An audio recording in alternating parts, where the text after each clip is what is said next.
अब अखिलेश यादव ने जो कहा है वो ये कह रहे हैं कि ये घटना बीजेपी की खत्म होने की निशानी है। बीजेपी की विचारधारा अंग्रेजों जैसी है, यानी डिवाइड एंड रूल। बीजेपी का काम सौहार्द बिगाड़ने की साजिश है। असदुद्दीन ओवैसी दूसरी बात कह रहे हैं, वो कह रहे हैं बीजेपी ने देश में नफरत का माहौल बनाया है। मुसलमान हमलावर होते तो क्या होता, और धर्म के इशारे पर कानून का इस्तेमाल हो रहा है। इस घटना से 1992 लौट आया है। इमरान मसूद है, कांग्रेस के सांसद हैं, और वो कह रहे हैं उपद्रवी मुसलमान होते तो छाती पर गोली मार देते। नफरत बोने वालों को इसे काटना भारी पड़ जाएगा। डिंपल यादव ने भी यही बात कही। उन्होंने कहा ऐसी घटनाओं में सरकार की साठगांठ है। वो ये कहती है ये सब कुछ सरकार करा रही है। और वहीं अवधेश प्रसाद ने कहा बीजेपी की सरकार नफरत फैलाती है। राकेश जी आप सुन रहे हैं, मैं उम्मीद कर रही हूं बीजेपी को देश को तोड़ने का काम कर रही है, ये अवधेश प्रसाद ने कहा है। वो दूसरी तरफ से भी पलटवारा है। गिरिराज सिंह कह रहे फतेहपुर में कानून अपना काम करेगा। सपाइयों का चेहरा बेनकाब हो रहा है। वो पप्पू सिंह की तरफ इशारा कर रहे हैं, हिंदुस्तान में दिक्कत है तो पाकिस्तान चले जाएं। अब सपा कांग्रेस की नीति फूट डालो वाली है, हुकूमत करो, ये कह रहे हैं ब्रजेश पाठक, वहां के डिप्टी सीएम है, और कह रहे हैं माहौल बिगाड़ने और बांटने का काम कर रही है समाजवादी पार्टी। ओपी राजभर मंत्री है यूपी सरकार में, वो कह रहे हैं कानून हाथ में लेने वालों पर सख्त कार्रवाई होगी। कार्रवाई हुई भी है, उसके बारे में भी आगे बात करेंगे। कार्रवाई क्या हुई है, मंदिर या मकबरा, इसकी भी जांच होनी चाहिए।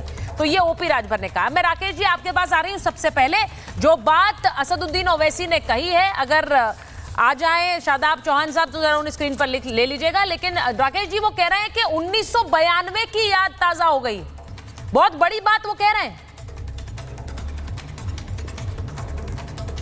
चर्चा आपने उत्तर प्रदेश सरकार के कई जिम्मेदार मंत्रियों के और भारतीय जनता पार्टी के कई राष्ट्रीय स्तर के नेताओं तक के बयान अपने दर्शकों को सुनाए हैं। क्या भारतीय जनता पार्टी के किसी नेता ने या किसी मंत्री ने कहा है कि जो कुछ भी घटना घटित हुई है वो घटना बहुत अच्छी है?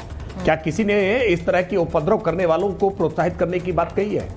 एक स्वर में सबने खारिज किया है। एक स्वर में भारतीय जनता पार्टी के सभी नेताओं ने और उत्तर प्रदेश सरकार के सभी मंत्रियों ने कहा है कि जिन लोगों ने भी ये घटना कारित की है उनको चिन्हित करके उनके खिलाफ ठोस और कठोर कार्रवाई कानून करने का काम करेगा। कानून व्यवस्था से खिलवाड़ किसी व्यक्ति को नहीं करने देंगे। लेकिन अब विपक्ष के नेताओं के बयान सुन लीजिए। ये सारे बयान की ये कोशिश की जा रही है कि कितना भड़काया जा सके। ये जो चुनौती देकर के कह रहे हैं ना कि मुसलमान होता तो गोली चल जाती। अरे भाई उत्तर प्रदेश नहीं पूरे देश भर में हिंदुओं के हर व्रत त्योहारों पर लगातार पथराव की घटनाएं हो रही हैं, लगातार उसमें व्यवधान डाले जा रहे हैं। कहां कहां गोलियां चल रही हैं? कहीं गोली चलते हुए देख रहे हैं क्या आप? ये क्यों झूठ फैलाने का काम करते हैं? कानून के को चुनौती देने वाला व्यक्ति हाथ कोई भी हो, उसके गले में किसी भी प्रकार का गमछा हो, हाथ में कोई भी झंडा हो, अगर कानून की उल्लंघना कर रहे हैं, कानून तोड़ने का प्रयास कर रहे हैं तो कानून पूरी सख्ती के साथ पेश आएगा। और अगर उत्तर प्रदेश सरकार प्रोत्साहित कर रही होती तो क्राइम नंबर 319 दर्ज ना हो गया होता, 10 लोग नामजद ना हुए होते, उत्तर प्रदेश ने 150 अज्ञात लोगों पर एफआईआर दर्ज न की होती, और इतने कम समय में प्रशासन ने पूरी घटना पर काबू ना पा लिया होता। देखिए इसकी ऐतिहासिक सच्चाई को समझने का प्रयास करना चाहिए। देखिए एक सत्य है कि इस देश में मुगल आक्रांताओं ने बड़े पैमाने पर हिंदुओं के मंदिरों को तोड़ करके वहां पर मस्जिदें और मजारे तामीर करने का काम किया है। ये एक कड़वी सच्चाई है। तो इसको कोई स्वीकार करे या ना करे, ये सच्चाई है। लेकिन इसके बावजूद उसके लिए आज तोड़फोड़ करें। अब मेरी बात पूरी नहीं हुई। मैं इसके बावजूद कह रहा हूं, इसके बावजूद हमने बहुत धैर्यपूर्वक अपने प्रभु, अपने आराध्य, अपने इष्ट रामलला के लिए हमने वर्षों वर्ष तक हमने आंदोलन किया है। हम कोर्ट का सहारा लिया है। लोकतांत्रिक ढंग से अपनी बात कहनी हो तो कोई अवरोध नहीं है। आप कोर्ट में जाकर के कोई मुकदमा दायर करिए, कोई आपत्ति नहीं है।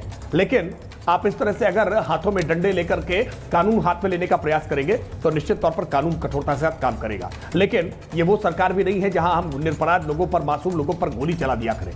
देखिए जिनकी भावना है उस भावना को समझने का प्रयास करना होगा।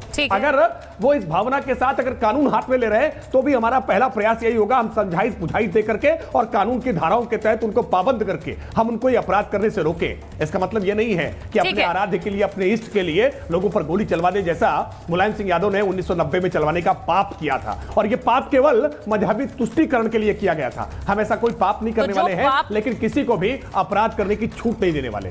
जो पाप वो कह रहे हैं कि मुलायम सिंह यादव ने किया, बकौल राकेश त्रिपाठी, वो कह रहे हैं कि हमने वो नहीं किया है, तो बार बार ये याद ना दिलाएं। मैं आ रही हूँ शादाब साहब, पहले रशीदी साहब के पास जा रही हूँ, मौलाना रशीदी के पास पहले जाऊंगी। मौलाना रशीदी, वो जो बीजेपी के नेता है ओम प्रकाश राजभर, वो मंत्री भी हैं, वो कह रहे हैं कि जांच होनी चाहिए, मंदिर है या मकबरा। उन्होंने कहा इसमें क्या दिक्कत है अगर जांच हो। दूसरी बात जो राकेश जी कह रहे हैं कि इसको लेकर कानून ने अपनी कार्रवाई की है, तो ये कहना कि मुसलमान होता तो छाती पर गोली मार दी जाती, ये सही है क्या? नहीं, देखिए असल बात ये है, हमें इसमें दो तीन पहलुओं पर बात करनी चाहिए। एक पहलू तो इसका ये है कि ये मज़ार नहीं है, ये मकबरा है।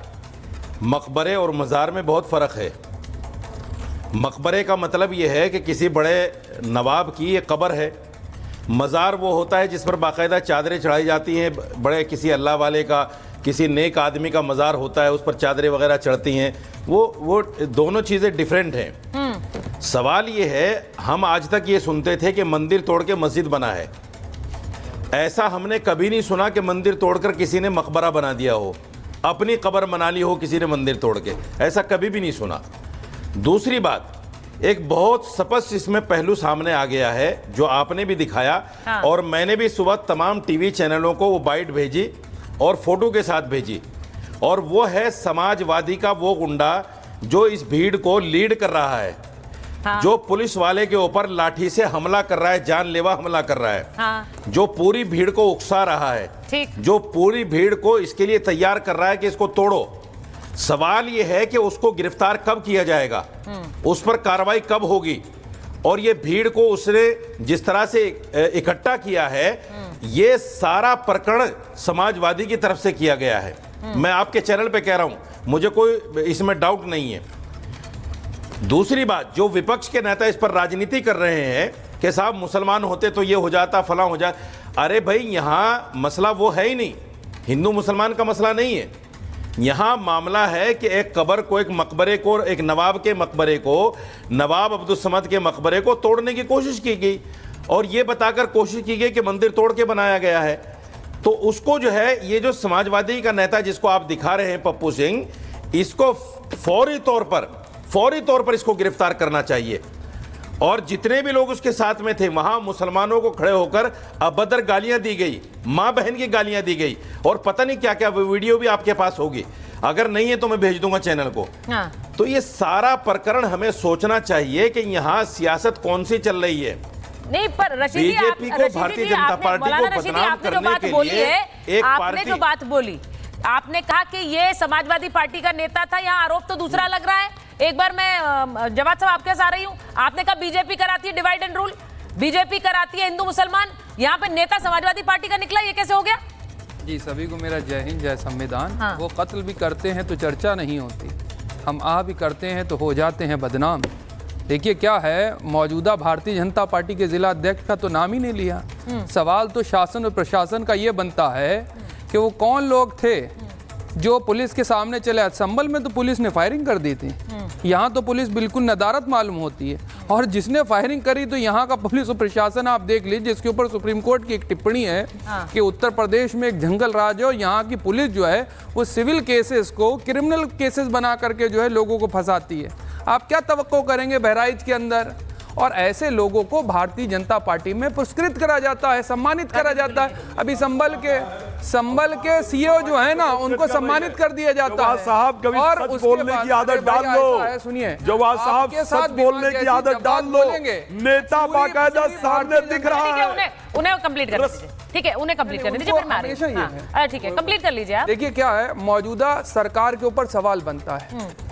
दिल्ली के अंदर जिस तरीके से पूरा विपक्ष सवाल उठा रहा है, उसको डाइवर्ट करने के लिए भारतीय जनता पार्टी ने प्लांटेड है। ये भारतीय जनता पार्टी ने जानबूझ। अच्छा, आप ये कह रहे हैं वोट चोरी वाला मामला जो है, उसको डाइवर्ट करने, पूरा विपक्ष दिल्ली में है, उसको डाइवर्ट करने के लिए हंगामा करा दिया है। अब सही पकड़ा। अच्छा, ये हंगामा करा दिया, ये नहीं थ्योरी है यही कराती भारतीय जनता। क्रोनोलॉजी को समझिए। नहीं, अब ये मैं इस पर राकेश जी, नहीं, जवाब साहब, ये आप नई थ्योरी लेकर आ गए। बिल्कुल सही थ्योरी एक ऐसा हंगामा वहां पर खड़ा हो गया, और वो इसलिए खड़ा किया, मतलब आप कह रहे हैं सरकार प्रायोजित है, ये सरकार करा रही है, डाइवर्ट करो वोट चोरी के मामले।